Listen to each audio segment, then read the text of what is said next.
Abe ko, eto na naman ang abe nyo, abe ko. At ito nga yun, abe ko, dahil kinuha na naman tayong DJ dito sa my friendship, abe ko. Yan nga pala yung mga gamit natin, yung laptop at saka controller natin na dadalhin doon, abe ko. Mabilis na nga akong umalis, abe ko, dahil baka malate tayo sa pupuntahan natin dahil dadaan pa tayo sa trabaho ko dito sa may Adonis Angeles, abe ko. Dito lang yan sa matatagpuan sa may Astro Park, abe ko. Kaya sa mga nalulungkot at nalulumbay, abe ko, pumasyal kayo dito sa may Adonis, abe ko. Makakapanood kayo ng mga live entertainment dito, abe ko. Kaya nga, mabilis na ako nakarating dito sa may Adonis, abe ko. Yan na, nagtatransfer na ako ng mga music ko, abe ko. Dahil yung USB ko naiwan ko sa bar, abe ko. Ilalagay ko sa laptop natin, abe ko. Ito nga pala yung pinagawa natin tumbler, abe ko. Yan nga, Bisero at saka yung ating logo, abe ko. Hard work and dedication, abe ko. At least meron tayo sarili tumbler, abe ko. Tapos ko nga pala nakapag-transfer ng mga music natin, ay napumunta na ako dito sa bar, abe ko. Ayan na yung bumungad sa akin, abe ko. Teterak na lang, abe ko. Manginis daw kanini ready, abe ko.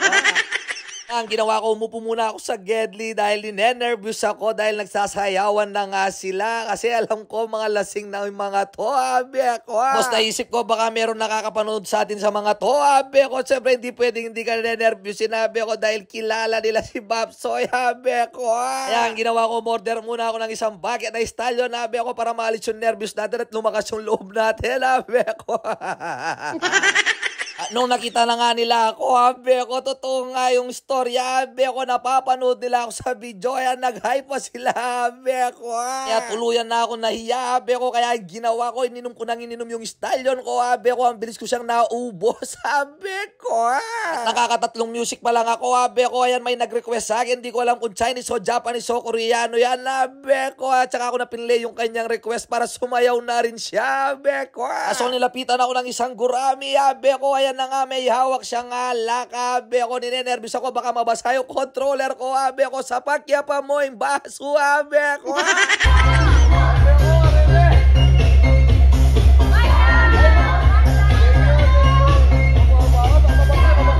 Siyempre, sino yung di inom doon, abe ko? May kasamang agila, abe ko. Kaya ang ginawa ko, ininom ko yung isang baso na yon, abe ko. Kahit 2 baso pa yung painom na sa akin, iinumin ko talaga, abe ko. Ang sarap tumugtog kapag ganito yung mga customer, abe ko, yung sumasayaw sila. Tapos nagbibigay pa sila ng tip, abe ko.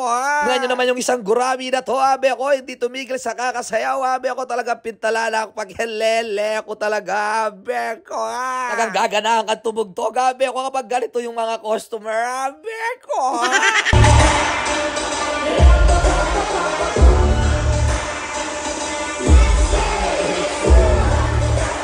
Kahit konti lang sila, abe ko, at least napapasayaw natin sila, abe ko. It means lasing na nga yung mga to, abe ko, dahil kung hindi lasing yung mga to, hindi naman sasayaw, abe ko. Kaso biglang namatay yung power, abe ko.